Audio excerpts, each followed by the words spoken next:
Good afternoon, everyone. Glad it's a cloudy afternoon, so we get more people coming in. And I want to thank you for attending this afternoon's Stand Up for Lower Merion meeting and Narberth. Now, I don't know if we have anyone from Narberth here. So we're going to start out with a little, I guess, tutorial on political parties. And because somebody asked, like, how does that work and everything. And I didn't even bother doing a slideshow. I just thought I'd open up the websites from both the Democratic Committee of Lower Merion and Narberth and the Republican Committee of Lower Merion and Narberth. So that's what we're going to take a look at. The political parties are not as much of a top-down, at least I'm way more familiar with the inner workings of the Democratic Party than the Republican Party, because, disclaimer, I am a Democrat. So, as if you guys didn't know. I'm also a Democratic committee person, and so that's why I have more of an idea of what happens there. So here we go. I'm going to share my screen. Wrong one, this one. Okay. And this is the website for the Democrats. And let me make this bigger so you can kind of see the whole page, almost. And the Democrats are as much of a top-down as they are a bottom-up organization. But the bottom-up doesn't start at the committee people, even though we're the ones that do most of the work. It is a little less democratic than I would hope. I'm working on that to make it more so. And so when I go up to do this, hold on. There we go. So this is the Democratic Committee's website. This is the Republican Committee's website. And so you can sign up for emails, contact, and volunteer through them. They also have committee people. They also have click here for online mail-in and absentee ballots, as much as we'll leave the editorial out. And but let's get through here on, so you have candidates. They don't have any list. It doesn't look like they have any listing for school board candidates, even though there are 3 running. They have the county, and they have, interestingly, they don't have Scott Zeloff in here, who is also running for commissioner. Not against Tiffany. There's 2 Republican commissioners on the Board of Commissioners. So here we have a Get Involved, Voter Center, candidates and events and stuff about the election. And our candidate forum video, upcoming events with dates and everything. So the website has gotten a bit better, actually a lot better. And that's basically due to Mary Walsh. And here on your tabs on the top, you have all your elected officials here, but where I'm going to center is here in the About. And so committee people, here's the list, and you can find your precinct. Committee people are like the grassroots people. We're the lowest representatives that you can find. We're your representatives to the Democratic Party. We're also, I like to think of myself as, if somebody has a problem, I can find out who they need to go to solve it. So, but that's kind of my aura thing on trying to solve problems for people. And there's two committee people in each precinct, and each precinct is a polling place, has a polling place.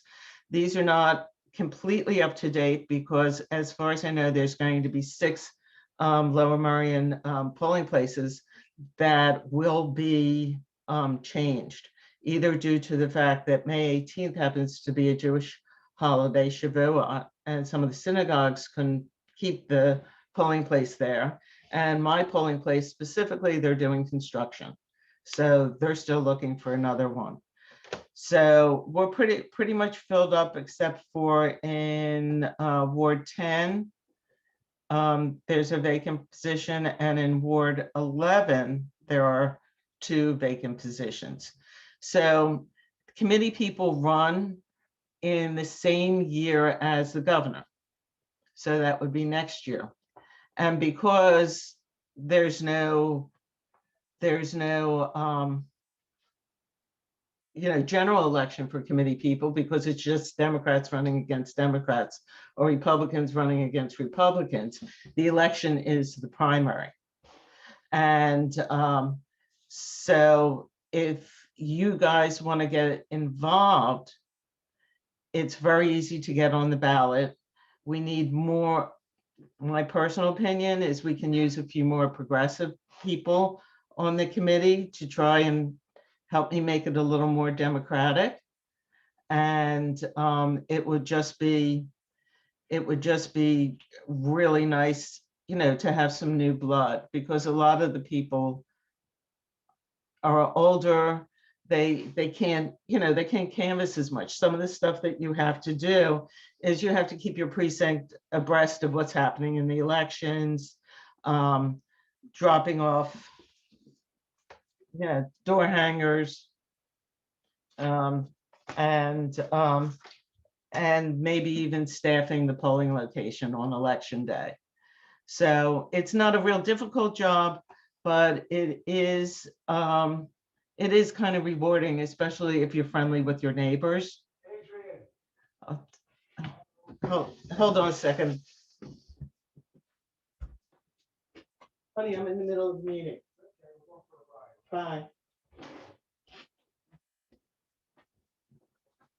Sorry about that. My husband still doesn't understand the concept of I'm in a meeting, but that's okay. And so your committee people are representative, and we're also the ones that vote for endorsements. And so if you want to have a say in that, or a say in whether we do have an endorsement, being a committee person is the way to go. Does anybody have any questions? I don't see any hands raised. So let me just talk a teeny bit about, so the website's really easy, democratslmn.org. Here's leadership. If you have any questions, are all here, even with phone numbers. Here's a committee person description. There's a lot of stuff that you can find on here. It's actually a pretty good website now. Find your polling place, view a sample ballot. This is good. All right, so here we're in Lower Merion. This clicks right to the Montgomery County website. So submit, and then as you will note, for each precinct, there's 3 ballots. There's a Democratic ballot, a Republican ballot, and a nonpartisan ballot.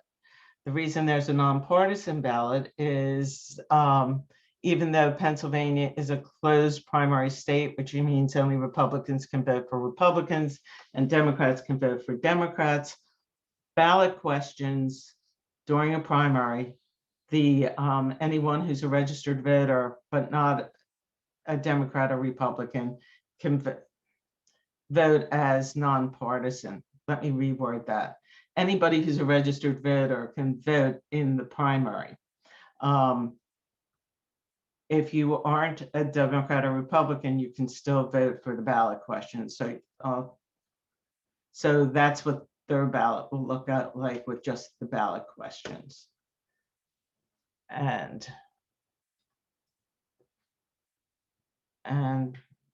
I'll pick out mine because I've been playing there for a while.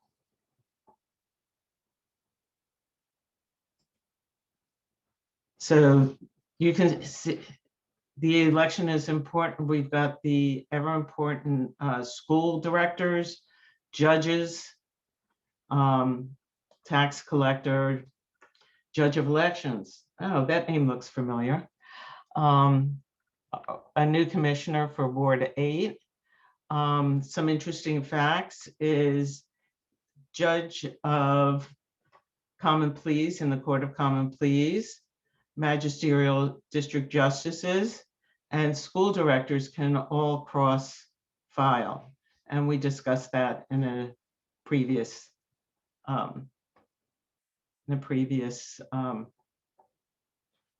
video. So, and then again, there's the ballot questions, which according to our next presenter, are written at a PhD level. So she's going to give you some hints on where to look, because I'm going to stop sharing my screen right now and introduce our featured organization this week is the League of Women Voters of Narberth, Lower Merion and Narberth. And we have with us Jamie Mogul, and I'm going to put myself on mute, and she's going to tell you a little bit about the League of Women Voters and how you can get involved. Thanks so much, Adrian, and thanks to all of you on your Sunday to give organizations like this time. It already shows you're committed to your community and you care about civic engagement. And so for some of you I already know, so hi to some of you I haven't seen, and can't wait till we can be together more in person to do events like this and group meetings like this. Certainly that is something we're all looking forward to as we get vaccinated, and I would say back to normal, but what is normal after the year that we've had? So talk about the League. Some of you do know me from the League. Maybe you know me from other things. So the League of Women Voters, just in short, it's been around 101 years. We did recently celebrate the 100th anniversary of the ratification of 19th Amendment. But the work for women's rights, equal rights still continues. The League is not just for women, it is open to all. And that's men, women, however you identify yourself, everybody is welcome, 16 and older. Students are free. When you become a member, you also become a member of both the State League and the National League, so LWVPA, as well as LWVUS. So there is a national, a state, and a local level. At the national level, I'll give you an example of some of the things we work on. The ERA, the Equal Rights Amendment, hard to believe, but it is true. It is not part of our US Constitution to have equal rights. So that's part of that. For the People Act, very important. I know we're all working to, or if not, something you should know about is For the People Act, and that would take really to fight voter suppression, to reinstate a lot of the provisions that have been gutted from the Voting Rights Act, and to curb the all toxic gerrymandering. I'm not going to go too much into all that, but that's something we do national level, but we also do those things at a state level.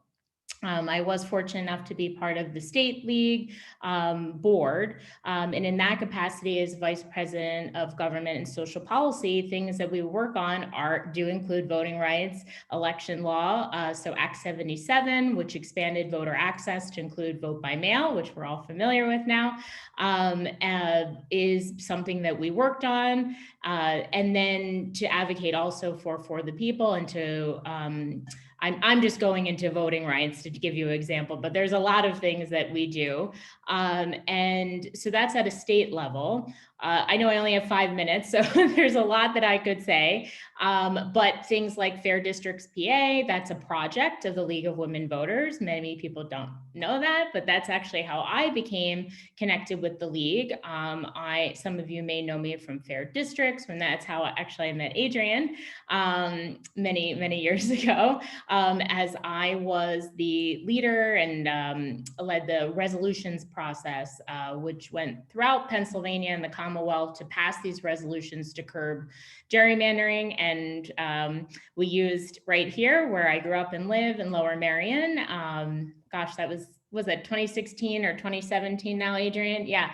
As an example, we now have resolutions that cover 70% of Pennsylvania. So we know we want this change, but why is it still not happening?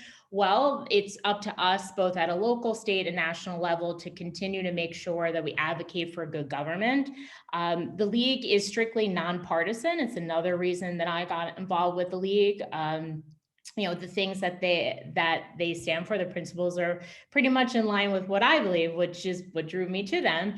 Not only is it nonpartisan, but it's about civic engagement without partisan means. So advocating for things like open primaries, obstacles, eliminating maybe by ranked choice or approval voting, meaning we need to make voting easy and accessible and stop disenfranchisement.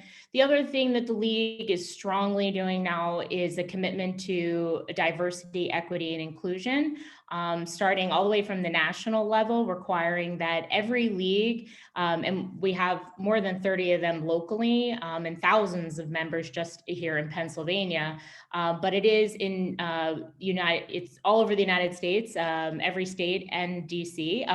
DC statehood was led by the League. So that's another example of something we advocate for.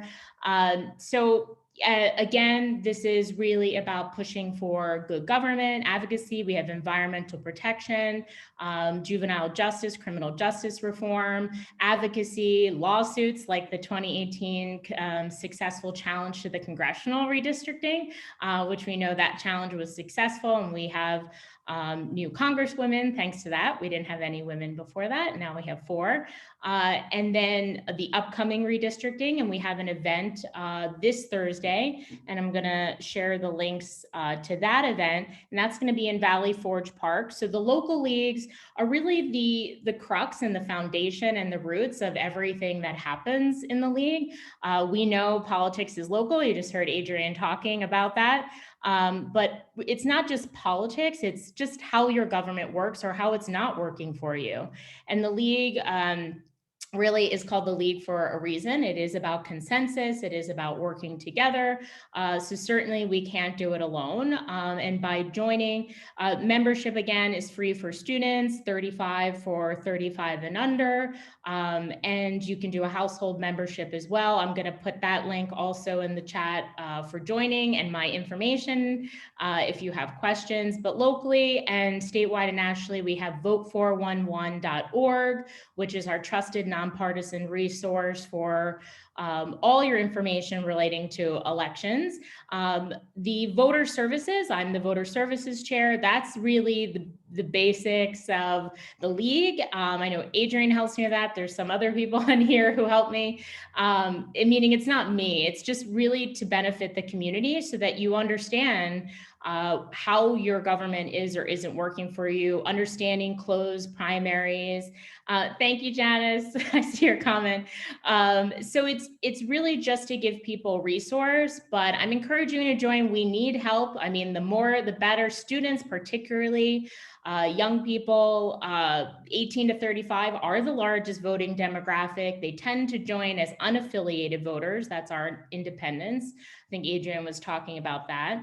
And And so we need to make sure they understand that power, because it's very important that they utilize that, and that they know, for instance, as Adrian said, that all voters can vote on the ballot questions to amend our state constitution. We do civic programs, so you may have seen me talk to any one number of organizations or community groups just like this to talk about, how does our government work? What can we do about upcoming elections? All that kind of resource information, without regards to advocating for or against any particular candidate. We also host candidate forums.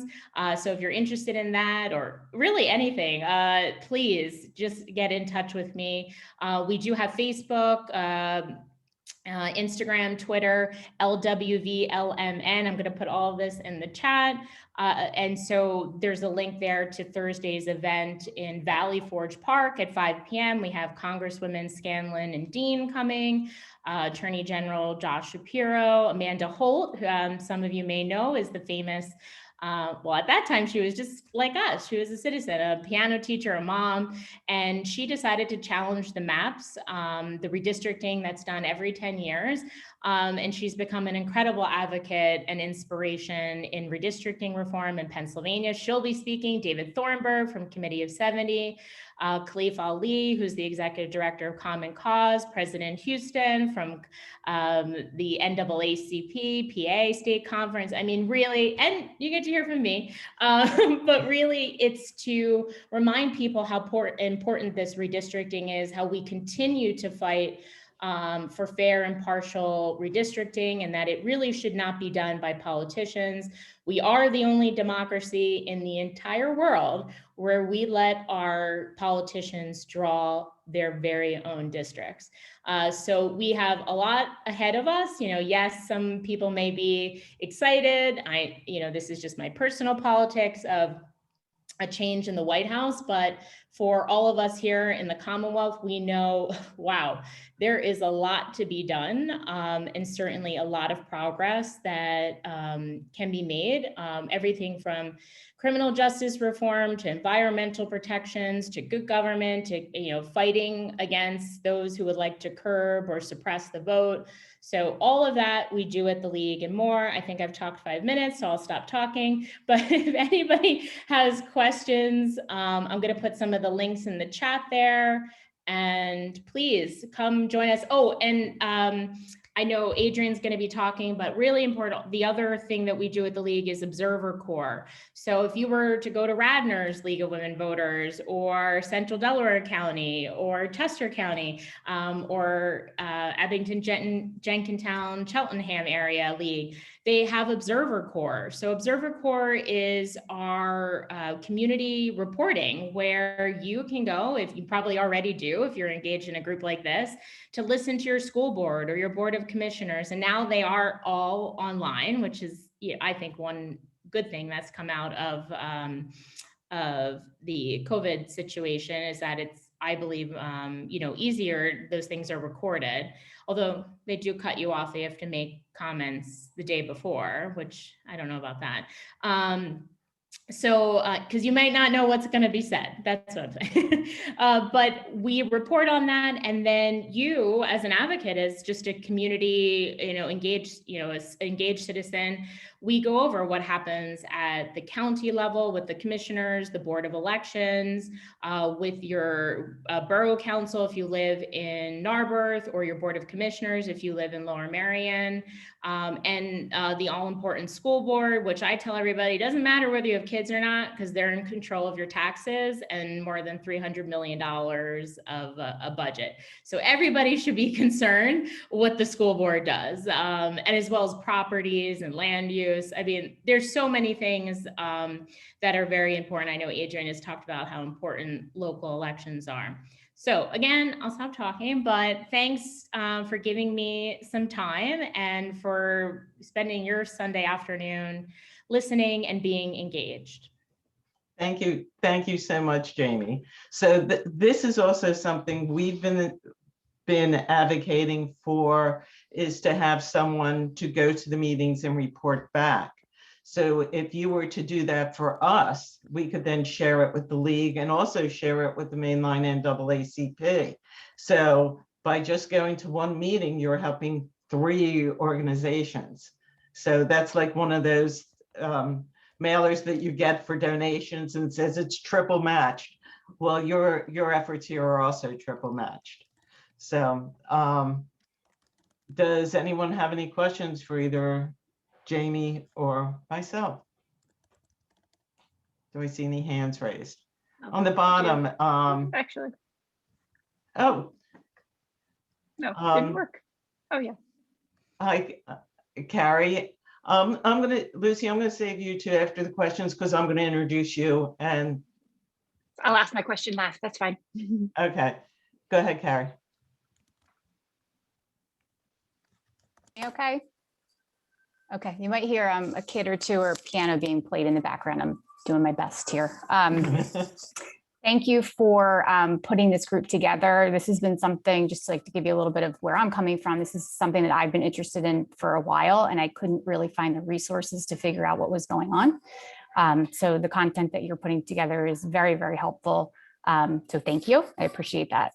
I just collectively for the group was the one that raised my hand and reached out to Adrian and Annie to get some more clarification on the Democratic Committee of Lower Merion and Narberth.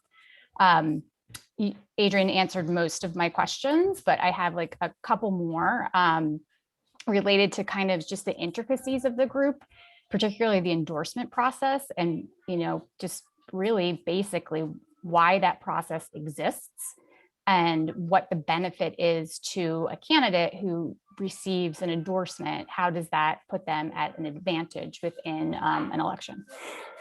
Okay, so the endorsement process basically was something that happened when we weren't all Democrats, virtually all Democrats here in Lower Merion. So it did make a difference on who was running because we only wanted the best people running. And so that's where that came from. I think for Lower Merion and a place like Philadelphia that is primarily a one party, and probably in mid-Pennsylvania, in other municipalities that are primarily Republican, your real election happens during the primary. So the election, for someone to be endorsed for a party, for a position, they have to get 60% or more of votes from the committee people. If they don't get 60%, they're not endorsed. And when they do get that endorsement, they do have a distinct advantage over the people that don't have the endorsement, because the paperwork that the committee sends out, okay, let's see if we can get, you can see, even though there's 7 or 8 people running for school board, there's only 3 dots here for school board. So those people got to be on those mailers. Anybody who's not endorsed doesn't get to be on those mailers or these door hangers. So they have the actual political parties standing behind them. I don't think it makes sense at this point in time where one party is overwhelmingly the party, so that we should have a choice between as many Democrats as we can have. And especially when the endorsement process is so time constrained. You have 80 of us, you have like 84 committee people trying to figure out, it was between 9 candidates. In 1 week, we had gotten all the questions that the candidate recruitment committee had gotten. We had the forum, the candidate forum, and then the candidates had a chance to reach out to us in 1 week's time before we had the endorsement meeting. And I don't feel that that was enough time. And then one candidate that I was supporting dropped out. So I didn't feel like I even had enough time, as involved as I am, in trying to figure out which were the best candidates. And I think by having a longer process period, so instead of in February, having March, April, May, it gives the community more of a chance to be involved and find out more about the candidates. I also think at this point, endorsements lead to lazy voters and lazy candidates, because they already have the blessing of the party, the candidates, and the voters say, I'll just go along with what they give me, the little paper at the election, and it doesn't matter. But it really does matter. So That's actually a good segue into my next question, which is, how is the leadership within the committee determined, and how long are the terms for those that are in those leadership positions? Leadership is 4 years, and it happens, the election for that. Now, I'm not sure when the nominations happen, because I'm only in my first term, but I do know, according to the bylaws, that leadership is the nominating committee, which is like you have the anointed ones anointing the next group. That's a change I would like to see in the bylaws, because I think we should be promoting from within. And the elections for the leadership happens in the first meeting after the May election. So I know I walked into the room the first time. They had one candidate for each position. So we were basically rubber stamps. I knew nothing about anybody, because I didn't even know we were going to be voting for leadership in that meeting. So I think the process needs to be improved. So, and it's 4 years that they're in. So they would be reelected in June of 22, the leadership. Okay, that was very helpful. I can tell by, I mean, you've stated it obviously, but I could just tell by the undertone as well that you're not satisfied with the current system, and neither am I. I think it's kind of a dictatorship disguised as democracy, and I'm just trying to drill in on how it got this way and if there's the potential to have this change. So this I think as there gets more and more women in leadership, it will change. While we get a little more diverse leadership, that will change. And I do have hope for that. And just hoping a lot of people get involved and run in May of 22. Yeah. So again, this is an extremely helpful forum for someone like me who has, lived in Merion for 15 years and has only really opened my eyes recently to question what's happening and how it works. So, this is really good information. Okay. How can the bylaws be changed? A committee person has to enter, and then I see Jamie has her hand up. A committee person has to enter the change to the bylaws, and then it has to be voted on. And there is supposed to be a workshop in July where we'll be doing a lot of that stuff. And I have several bylaws I want changed. So if anybody wants to go back to the website that I showed you and read the bylaws and has some helpful hints, let me know. Jamie.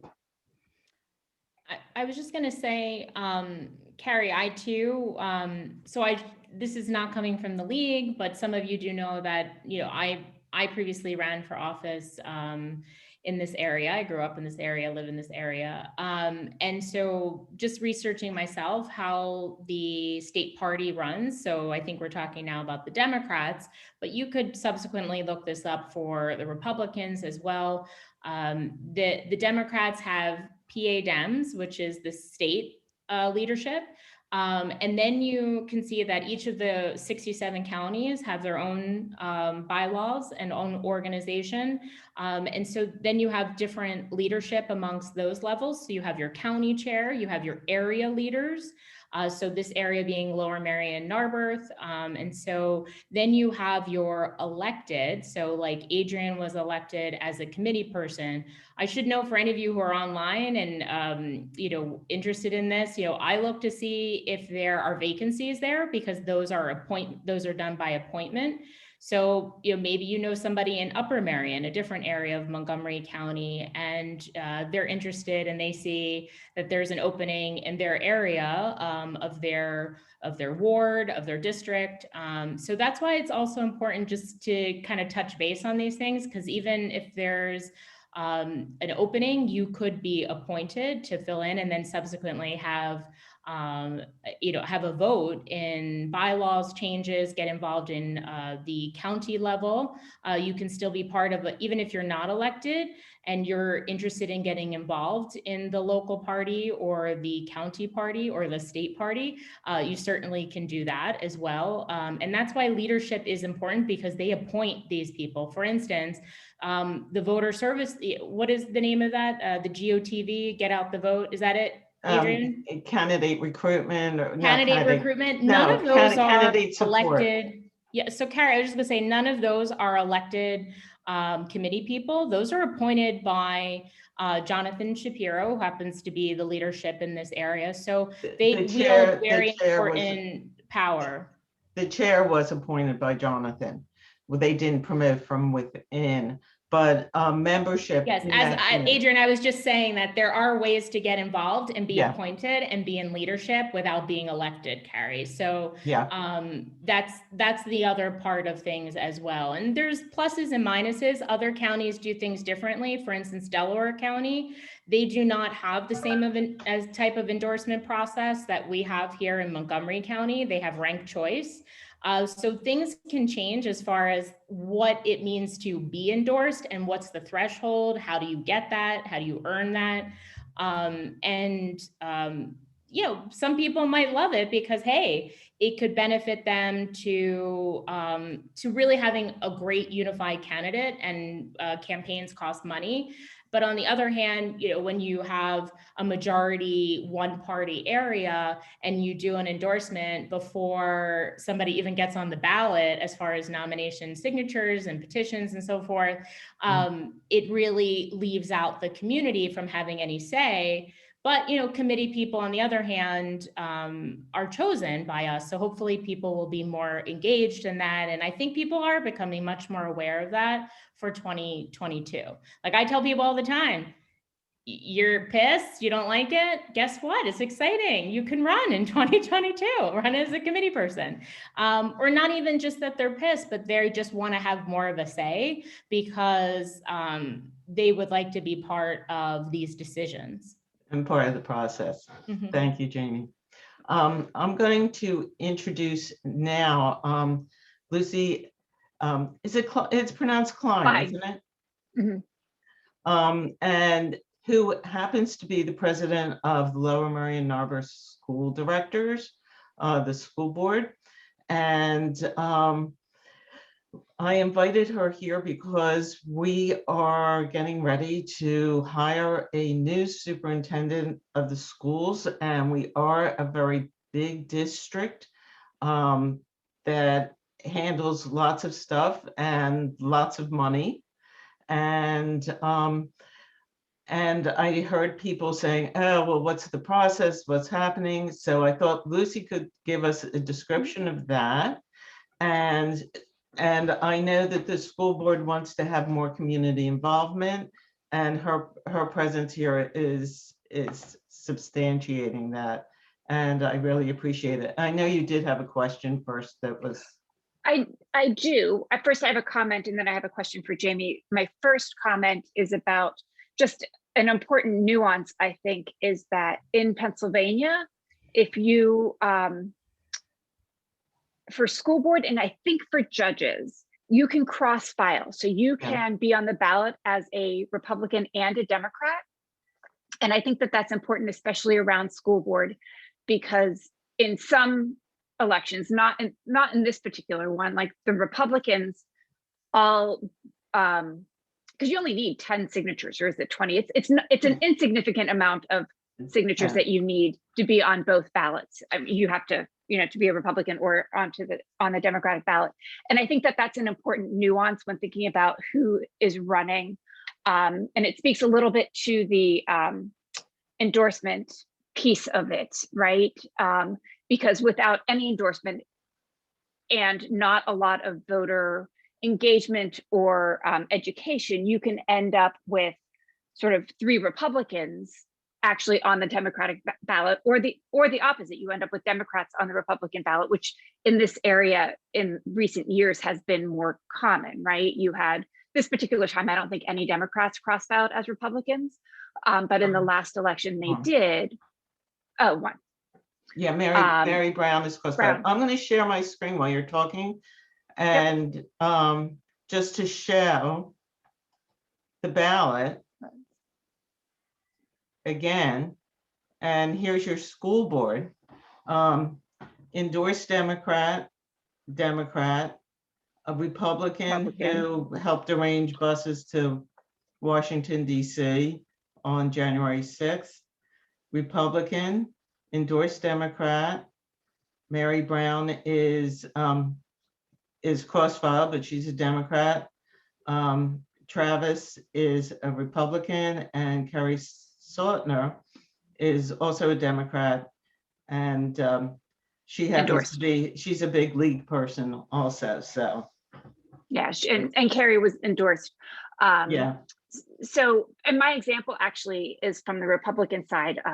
At the election 2 years ago, I was talking to a neighbor who's a Republican committee person, and we were discussing, and he was saying he thinks that it would be good for the district to have more Republican school board directors. And I was like, well, I don't disagree with you. I think that, that conversation could be really good, but you need to get more Republicans to run for school board. And he's like, well, we have 5. Look, we have 5 spots. And I'm like, you're a Republican committee person, and you don't even know that 2 of those people on your not just on the ballot, but on their actual marketing materials were Democrats. He had no idea, right? So that goes back to the whole idea of, that you can cross-file and that there needs to be a lot of voter education. So I just wanted to point that out.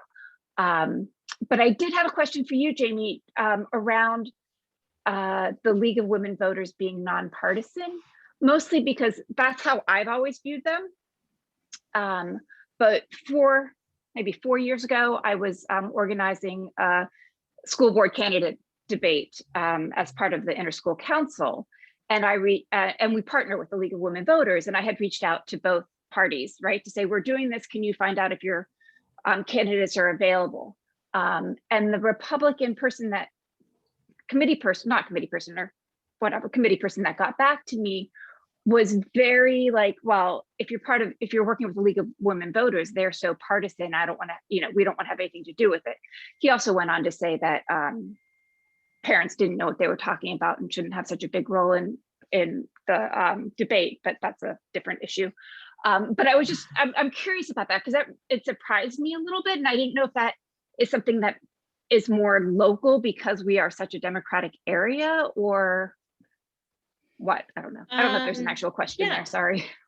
No, that's okay. I am familiar with what happened with that school board forum. I know Karen and Lisa, and thank you for your work as well.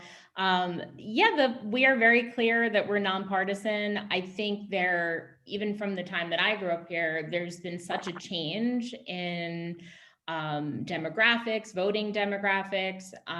So the people who get involved may perceive certain things to be one way. I mean, it's pretty unprecedented to call us partisan. I don't know, I can't speak for that individual or why he felt that way, but If anybody has been part of any forum, candidate forum that we've been a part of, or any programs that we've done, I mean, we've also been accused of being the other side, right? So it really depends. It goes both ways. I mean, I've been out in like Elk County, where there literally are more elk than there are people. And, you know, I was said, and I'm presenting a resolution to support, you know, ending redistricting, you know, gerrymandering in Pennsylvania. And I was told that I was supported by George Soros and that he's giving all these millions of dollars to the league. And I thought, well, why that? And I literally said to them, well, why am I here on my own money as a volunteer? You know, like, I'm here as a volunteer, you know, like there's no money coming from George Soros, but I've had it the other way too. You know, I was part of the league's challenge to Marcy's Law, and Marcy's Law was overwhelmingly, you know, bipartisan support. So we've had attacks from both sides, Lucy. So I don't know, but at the end of the day, I think it's about good government and making sure our government is accountable to us, and some on both sides don't like that. So I think we'll continue to wave the nonpartisan flag, and we are very clear we neither support nor oppose any candidates. And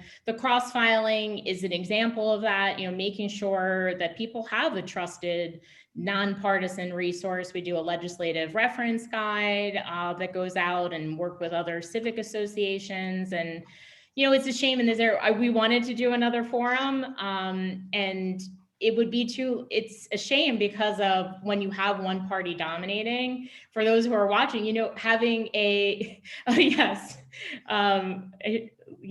Adrian helped me that she's holding up the legislative reference guide, which I can send out to everybody. And those are, you know, in the libraries, they're sent out to new residents here, and they have your local representatives as well, you know, your state and your national. They give you voter information.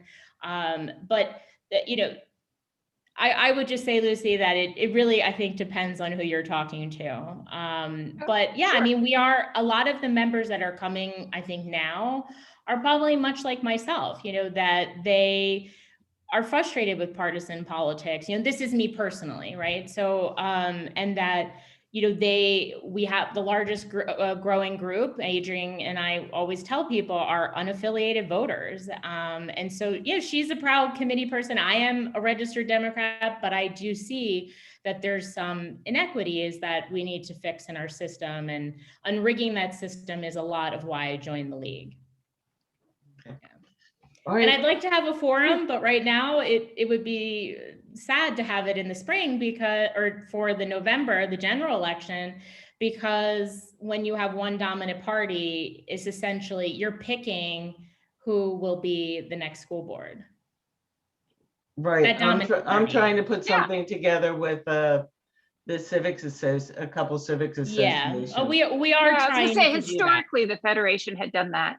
Yeah. And then the we tried with Wynwood. They've done it before. Yeah, I talked to Lisa and we wanted to do it, but I think it was just, there was a lot of heat around this recent endorsement. Yeah. Okay, so I'm gonna, sorry. Thanks. I think we're still partisan, but join us. Yeah, I didn't want to imply that you weren't, but it was just, it surprised me when I got that it was such a reaction. And that was before the 2016 election also. So this was a while ago.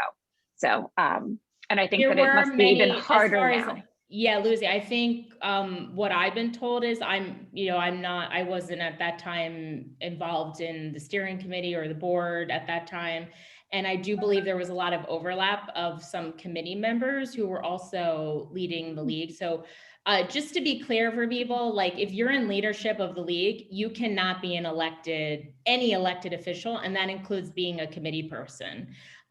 So for instance, when I was on the state board and I was going to run for office, I had to resign. So that's important for people to know. But you can still join and do work. You just have to wear your nonpartisan hat, and you can't be in leadership if you're involved in partisan work. That's good to know. Thank you. Yeah. So Adrian asked me to come talk about the superintendent search. So I'm going to reiterate what I said at the board meeting the other day and then give some additional information because we've sort of moved forward a little bit since then. So I just wanted to give a little bit about the process for hiring an executive search firm. I thought it was really important that we have outside help to do this, to provide sort of that expertise and balance, or I don't even know quite what the right word is. But so we looked at information from about a dozen different search firms, both local and national, and then also some services. So there are firms that do specifically superintendent searches. There are the county intermediate units that provide a lot of support to school districts, along with other, other organizations too, often have people on staff that help with searches. Montgomery County happened to have just hired a new person that does that. And then the Pennsylvania School Board Association, PSBA, also provides support. But if you work with PSBA, they're providing support, but they're not actually doing the search. And I thought it was important to have someone from the outside helping us with the actual search.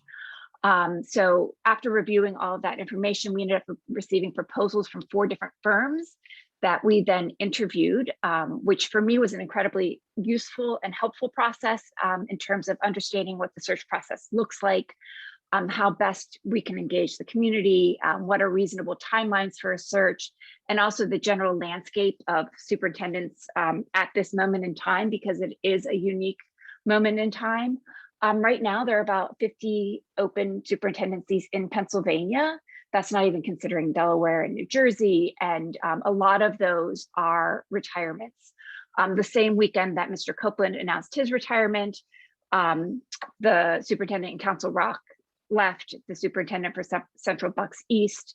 I believe around that same time, maybe not that same weekend, someone from the Lehigh Valley, Wagner Marseille, who used to be the assistant superintendent here, left Cheltenham to go to Wallingford Swarthmore. So there's a lot of, and that's a movement as opposed to retirement. A lot of these are retirements. And that has a lot to do with the pandemic and sort of the pressure on superintendents and school districts right now.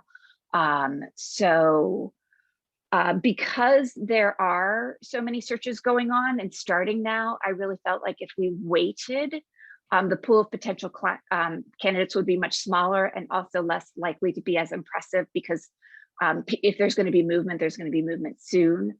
And so following all of those interviews, I talked to individual school board members, and there was really clear agreement on the top firm. So I felt very comfortable with that.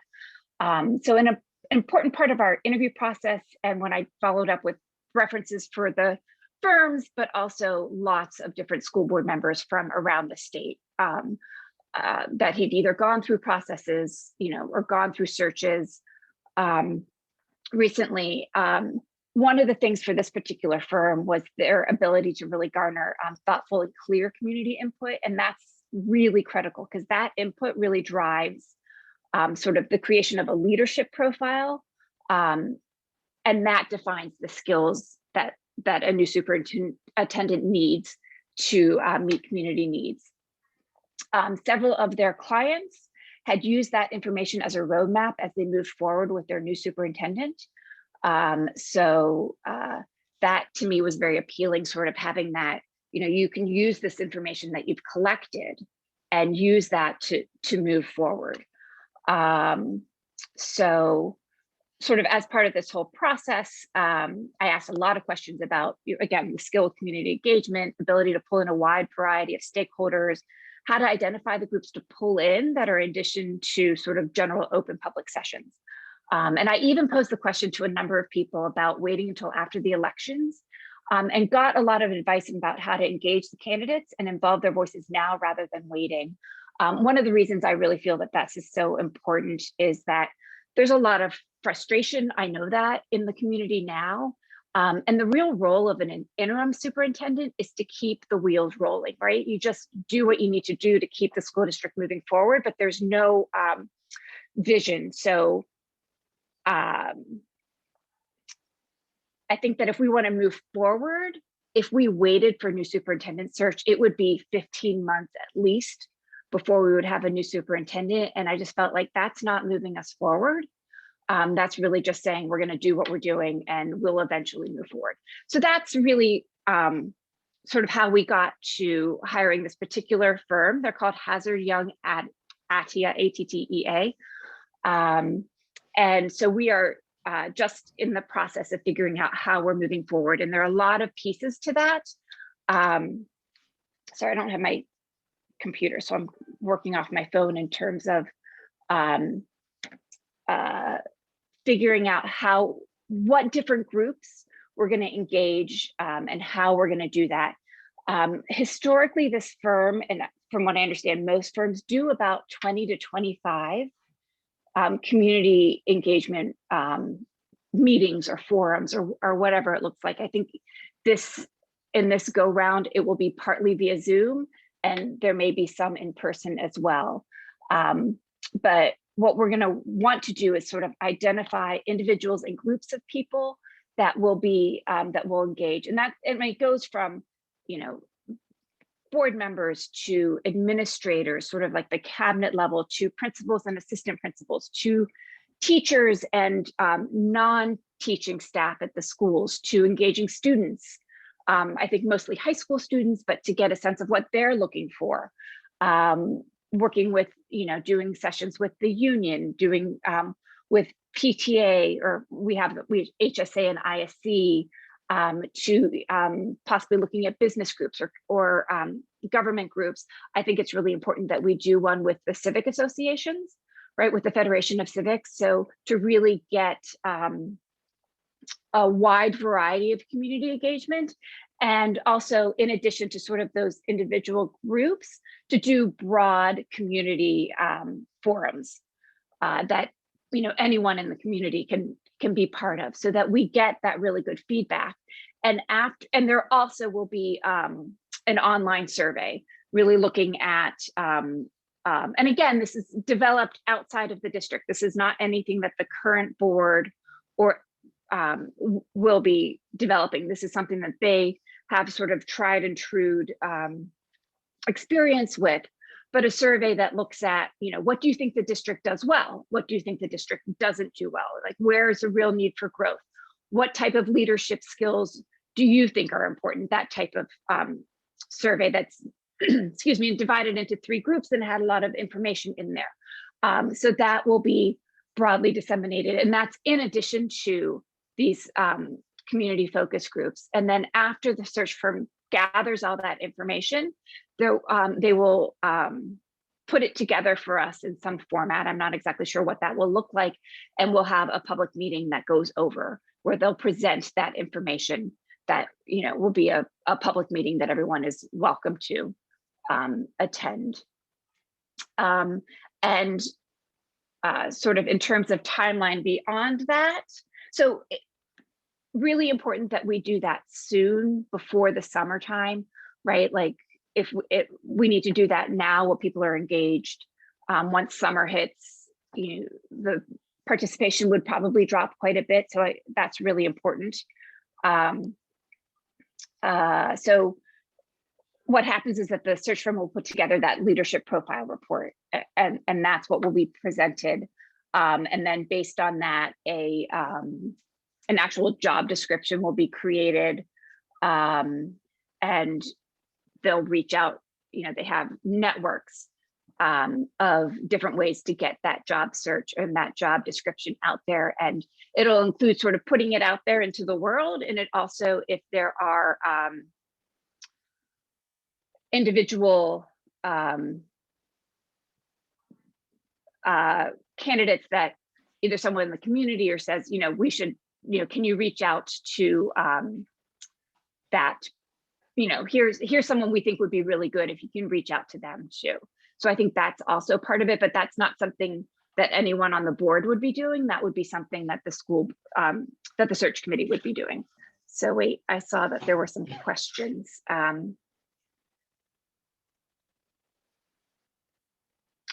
I am sorry, I do not know the name of the person or the title of that person at the MCIU.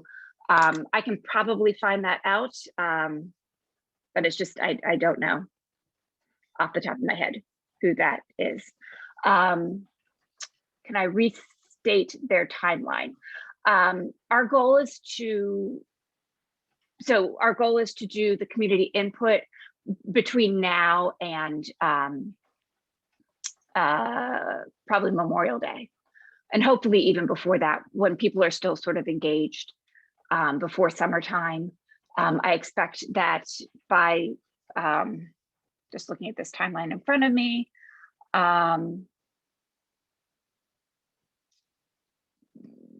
definitely by late June, mid to late June, that we would be getting applications. People that are putting their hat in the ring would be by June. What they will do is that they will collect all of the information and identify sort of the cream of the crop. Let's say the top 10 candidates, and bring those top 10 candidates based on our what we put together as a community, as a leadership profile and experience and things like that. That will be part of, sorry, I read another question, so I got distracted. So Mr. Copeland had said that he would stay through the beginning of October. So the goal would be to hire someone by the end of the summer into September. What that looks like in terms of a new person coming in, I don't know. Different, if there's someone that's transitioning, one of the things that you don't know in advance is what they have in their current contract. Do they need to give 30, 60, 90 days if they're going to leave? Or if they say that they're taking a different position, then they're basically done, right? And the current school board doesn't want them anymore. That just is something that we won't know until the person is identified, or the top 3 candidates are identified.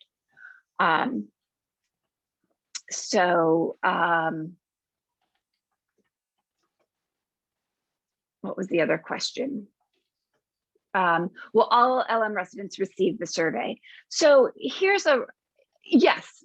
It will be advertised, it'll be on social media, it will be on the website. I believe that it'll probably be in the newspapers, right? That is my sense. The problem is that we don't necessarily have email addresses of everyone that's not. One of the things that I think we can do is go through the commissioners or through the township. I know the township has its own sort of, I get emails that say this road is being worked on, right? So if we can work with the township, because that might get a slightly different audience, or we can ask the commissioners to put a link to the survey in their the commissioner emails, because I know that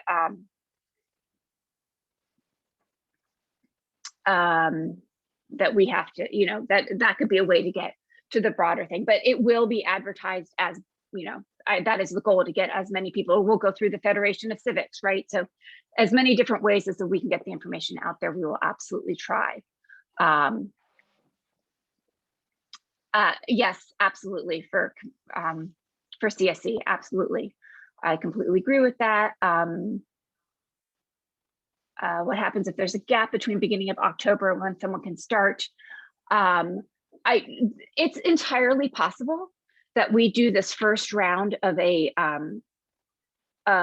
of looking for someone, and there aren't, there isn't the right candidate. That is entirely possible. It happens. I've talked to board members in different communities where they said, yeah, we did a search and we didn't get anyone that we thought was a good fit. So we started over, and that's actually part of the contract. Like if you don't, if they don't bring us a good enough candidate, then we can start over. And also if they don't, and I don't know the exact details, I don't have it in front of me. If they bring us a candidate, we hire them and then they choose to leave after a year, or I think it might be 2 years, but I'm not exactly sure. I don't, like I said, I don't have it in front of me, that they would do the search again. Right. So, and I think also, you can put in an interim, because at that point, if it's just someone for a couple of months to keep the things going, that's absolutely a positive, a possible thing. There are people who historically sort of, after they retired as superintendents, became interim superintendents. We, there's a gentleman by the name of Mark Klein who had come to the district a couple of times to help out during changes. My understanding, he's not doing that anymore. A lot of the people that were traditionally doing that, from what I understand of talking to other board members, from other districts, a lot of the people that used to be doing that don't do that anymore, right? Like, so along with this change of, you know, a lot of superintendents retiring, there are a lot of people that sort of, that are those professional interims are choosing not to do it. Often what happens, it happened with Wagner Marseille when he was here, often an assistant superintendent can be named as an interim superintendent until the new person, sort of, if it's a short period of time. Yes, it is a national search. We are looking just locally. It's an interesting question of, during a pandemic, how many people are going to be willing to move. People do move all the time. So, but that's something that we've talked about, or I've asked people about, is, you know, what is the likelihood that someone's going to want to move to, as we are sort of moving out of the pandemic, and I'm really hopeful that we are. I think that that's less of an issue. I think a year ago, if you were, you know, trying to have someone move in the middle of the pandemic, it might be harder, but I don't think that would be, who would decide who would be hired as an interim in that case? I think it would be the school board, the current school board. Can you explain the exact hiring process once the candidates are narrowed? It would be an interview process. I believe last time they brought in 3 candidates that the school board interviewed at that time, and they did a, they asked the candidates to do at that point in time, they asked the candidates to do a presentation on how they would implement our strategic plan.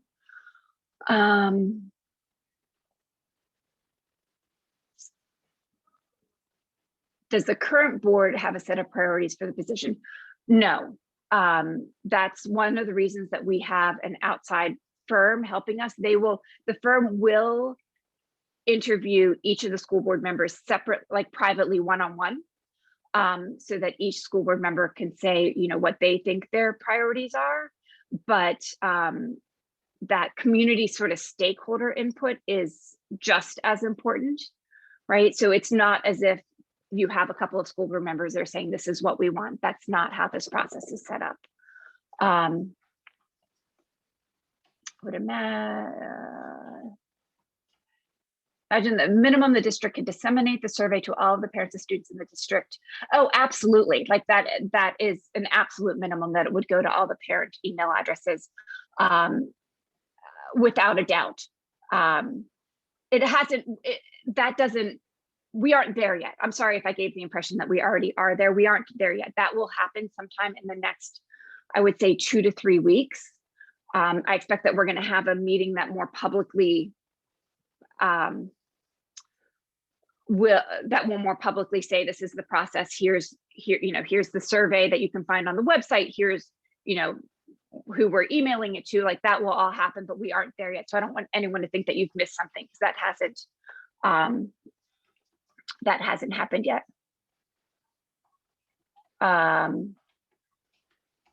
I'm interested to know if this firm works through a DEI lens as they search for candidates. Yes, that was definitely an important piece as we were talking to different interviewing the search firms. The DEI lens is definitely an important part. And we even asked questions about what types of candidates, like what was the diversity of candidates that they were bringing to other school boards in this point in time, right? So, and we talked a lot about where they were recruiting from, whether it was, you know, partnering with other, you know, national professional affiliated groups and things like that. So that was definitely an important part of what was important to us. And I will say that the references that I talked to for this firm talked very much about bringing a diverse group of candidates to the table. Will Mr. Copeland have an exit interview? I would assume he will. I have to admit, I have not gotten that far yet. And there was a question before that about They're interested to know if this firm works through a DEI lens. DI. Yeah. Yeah, I'm sorry. I thought I had answered that. Yes, that was an important part of what we were looking for in a firm. That they definitely did do that. And I think that when we figure out, in addition to sort of the overall community groups, and I believe this to be true in the last search 5, 6, 7 years ago, to do some targeted stakeholder groups as well, that really have a DEI focus.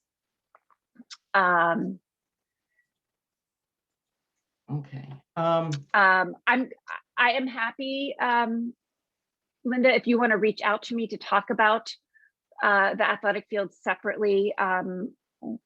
I'm not actually, I can talk about the athletic fields forever. I mean, I have a lot of information there, and I'm happy to do that separately, but I will just say that when Adrian reached out to me, it was specific around the search firm, so I didn't prepare for that. That was my grammatical error, because I had stuck in there the edit that you were going to be attending about that, and then it had and environmental issues, which was the first part. So maybe we can have you back for that. I was glad to see that the school board did postpone the planning commission meeting, and I'm hoping that there will give us some more time to discuss that shortly. I can tell you that I have been meeting Peter Lee, who's one of my school board colleagues, and I have been meeting with Andy Gavrin and Ray Courtney for months. I mean, definitely since last summer, we've been meeting probably every 3, 4, 5 weeks. So let's say once a month, discussing things. We met recently with Dan Bernheim as well, in addition. So like, there have been ongoing discussions for a very long time.